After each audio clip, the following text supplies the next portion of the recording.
मंडला जिले के निवास ब्लॉक के पिपरिया स्थित एकलव्य आदर्श आवासीय विद्यालय में 15 अगस्त को बच्चों की सामूहिक रूप से तबीयत बिगड़ने के मामले में और एक छात्रा की मौत के बाद प्रशासन ने कड़ी कार्यवाही की है।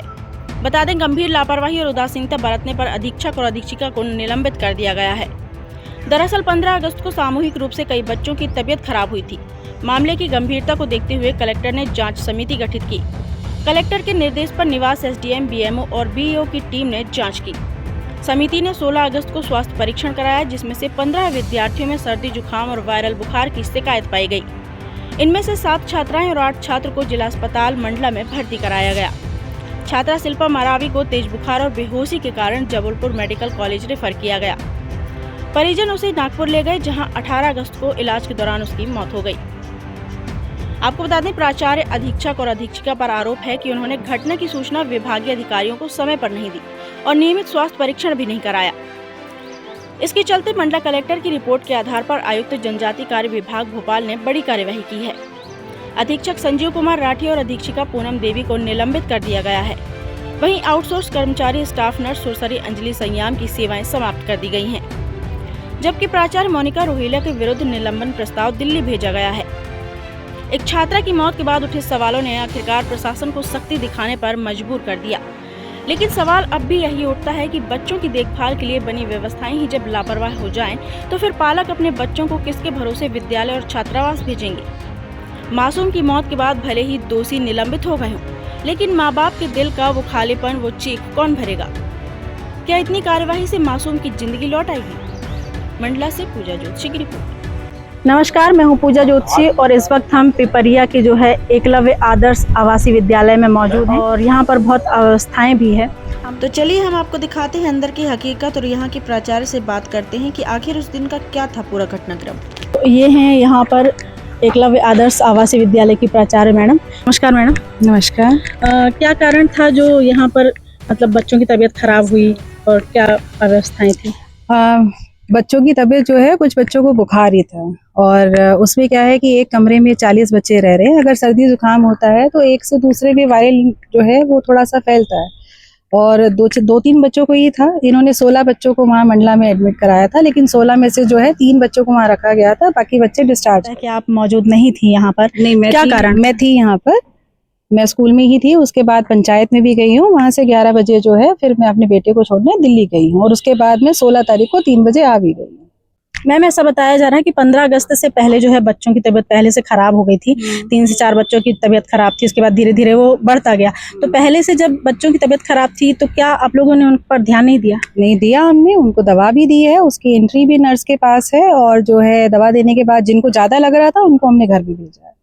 जैसे क्या होता है कि एक कमरे में अगर इतने बच्चे रहेंगे तो वायरल इन्फेक्शन जो है वो फैलता है, फिर उनको घर भी भेजा गया कुछ को। हमारी नर्स मैम रहती है, वैसे वो बच्चे को देख रही थी।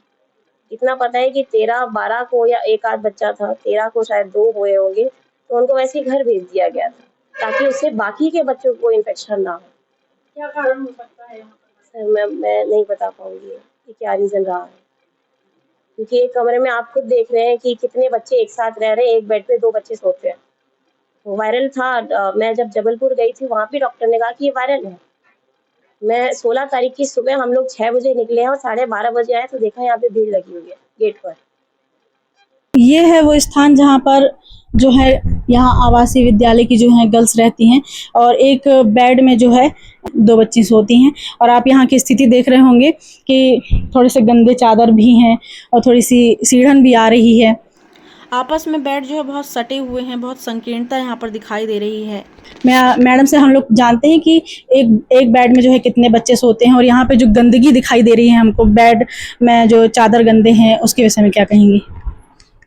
मैम, कितने बच्चे सोते हैं और यहाँ पे जो गंदगी दिख रही है, चादर वादर जो गंदे दिख रहे हैं, उसके लिए क्या कहेंगी? चादर कोई गंदी नहीं है मैम, चादर हर हफ्ते जो है संडे को धोए जाते हैं, हर संडे को बच्चों की चादर धोए जाते हैं। और एक बेड में कितने बच्चे सोते हैं? इधर यहाँ पर 38 लड़कियां इधर हैं और 38 उधर है।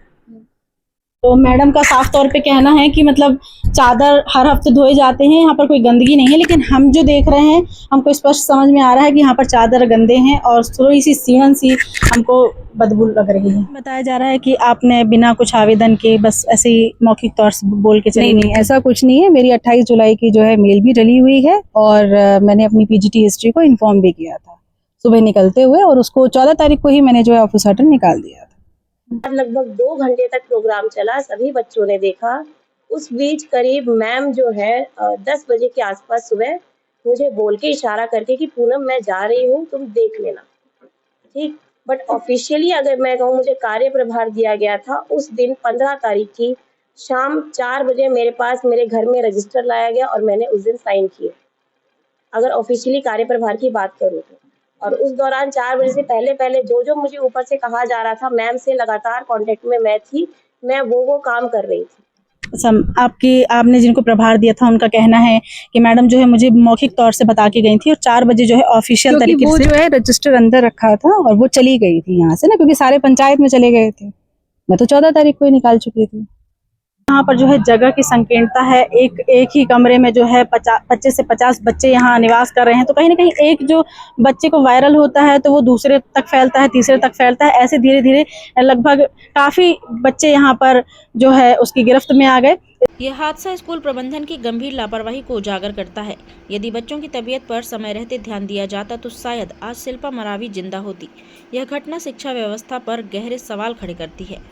मैम तुरंत मैं कहूँ एक दिन पहले 2-4 बच्चे फीवर था और उसके बाद 15 तारीख को पता चला कि इतने बच्चों को फीवर हो गया। मेरा पूनम नाम है, पूनम कुमारी।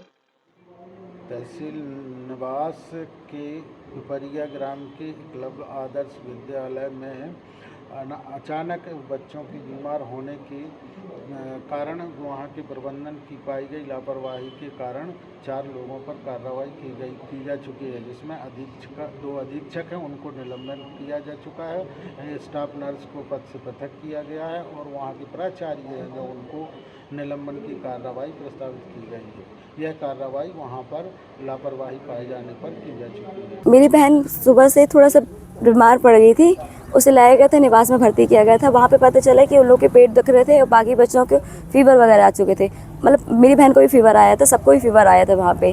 तो उस बीच में क्या हो, तो पेट दर्द, फीवर वगैरह सब, उसमें सबसे ज़्यादा मेरी बहन की कंडीशन ख़राब हो गई। मम्मी ने देखा कि वो संभाल नहीं रही है, उसके दस्त वगैरह चालू हो गए, उसको बॉटल लगी है, उसको वहाँ पे बॉटल भी लगाया गया, लेकिन वहाँ पे कोई आराम नहीं मिला। तो समझ के बाहर हुई कि हम टाइम वेस्ट करने से अच्छा हम उसको जबलपुर ले आए, वहाँ पे रेफ़र कर लिया। उसके बाद हम जबलपुर हॉस्पिटल पे वहाँ पे एडमिट किया। उसके बाद वहाँ पे जैसे ही हमने एडमिट किया तो वहाँ पे पहले उसको इंजेक्शन वगैरह दी, क्योंकि बहुत ज़्यादा अनकॉन्शियस थी, उल्टी दस्त चल रही थी, वो बिल्कुल होश में नहीं थी। और जैसे माइग्रेन में सिसकियाँ लेते हैं इंसान, तो वो दर्द में इतनी ज़्यादा सिसकियाँ ले रही थी, वो उसको समझ में भी नहीं आ रहा था। उसके बाद फिर वहाँ पे उसकी सारी प्रोसेस चालू हो गए, सारी निकल जो भी चीज़ें हुई है उसके बेहोशी की हालत में हुई है, क्योंकि उसके बाद उसे एक बार भी होश नहीं आया है। वो स्कूल कैप्टन थी, वो हर चीज़ में एक्टिव थी, हेल्थ में भी बेस्ट थी, इसलिए उसे कोई भी प्रॉब्लम नहीं थी ऐसा कि पर्सनली पहले से उसको कोई बीमारी रही हो या किसी भी चीज़ की ऐसी कोई चीज़ें नहीं थी उसको। 15 अगस्त के दिन की बात है, वहीं से ये सारी चीज़ें स्टार्ट हुई हैं। क्या हमसे पूछा गया कि इसने आकर क्या खाया, क्या तो हमने पूछा टीचर से सबसे पहले कि यहाँ पे सुबह क्या खाया गया, क्या इसे मिला गया। तो उन्होंने बोले कि बच्चे ने शायद कुछ नहीं खाया है, क्योंकि सिर्फ रात में खाया था। उसने फिर जब डांस वांस किया तो शायद इस वजह से बेहोश होकर गिर गई होगी मैं भी। उन्होंने ये बोला, खाया, ये नहीं बताया कि खाया है। फिर उनके यहाँ से एक टीचर आए थे जो उनके यहाँ पे डांस वाले थे, उन्होंने वीडियो दिखाई तो उन्होंने बताया कि नहीं, इससे जब निवास में पूछा गया होगा कि तुमने पहले क्या खाया वहाँ पे भी, तो उसने बताया, तो उस टाइम होश में थी क्योंकि वो, तो उसने बताया कि उसने सिर्फ एक समोसा खाया था मैं भी। ये बात हमें बाद में पता चली। अब ये चीज़ हम डॉक्टर को बता नहीं पाए सही टाइम पे, क्योंकि डॉक्टर हमसे पूछे थे, हमें तो नहीं पता ना। अब ये चीज़ किसको पता होनी चाहिए, स्कूल वाले प्रिंसिपल को, टीचर्स को। टीचर्स ये चीज़ बता सकते थे कि हालत बहुत ज़्यादा बिगड़ गई, क्योंकि सिर्फ बिगड़ती गई। उसके बाद ये, क्योंकि उसके बाद में CT स्कैन के लिए इसको नीचे ले जाया गया, लेकिन ये कि हालत ख़राब हो गई, इसको पंप की तरह सांस दिया गया, तो अब जाके उसकी सांस तो नॉर्मल हुई। उसके बाद फिर कोई भी चीज़ इस टाइम पे नहीं हो पा रही थी। 3 दिन तक वो भर्ती रही, ये पता नहीं चल पाया कि उसके अंदर कौन सा इन्फेक्शन था, किसकी वजह से। डॉक्टर तो हाथ खड़े कर दिए थे, तो उन्होंने हमसे लिखित में ले लिया, फिर सिग्नेचर भी ले लिया कि इसमें आप अपने अगर इच्छा से हैं तो यहाँ पे रखिए, अगर आपको कहीं और ले जाना तो आप ले जा सकते हैं। डॉक्टर ने सिर्फ ये बताया कि उसके अंदर कोई पॉइजनिंग जिसकी वजह से ब्लीडिंग हो रही है, ये नहीं बताया कि वो पॉइजनिंग क्या है, किस चीज़ में है। और वो जो पॉइजन का टेस्ट भी कराया तो उसमें नील निकला, मतलब उसमें कुछ नहीं है, पॉइजन नॉर्मल निकला था।